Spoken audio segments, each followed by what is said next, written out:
Sudi, habari yako?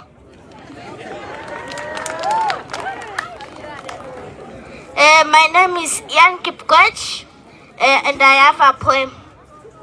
Under class 3003 HP, I, Ian Kipkoech, ready to present to you a poem entitled Disability is Not Inability, written by Linda Daniel. So, have the leisure to measure the pleasure, gratitude. They look at me and show empathy. I smile. They ask, why are you always your happiness? I said, disability is not inability. They look at me without pity.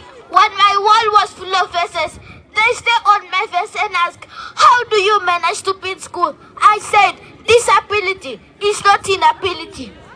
Look, I look good on my wheelchair. I can do what other children can.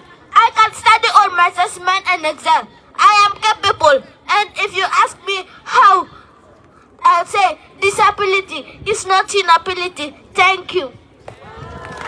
Mheshimiwa, nakuomba, tumekuja hapa, we are coming from Bomet.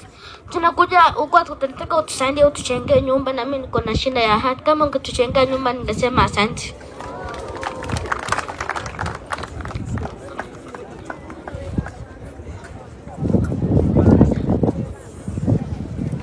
Aya, asante sana, asante sana, asante sana. Enda tu keti pale, enda keti pale kwa mheshimiwa. Peleka ya keti pale. Simama. Usaidie kumu.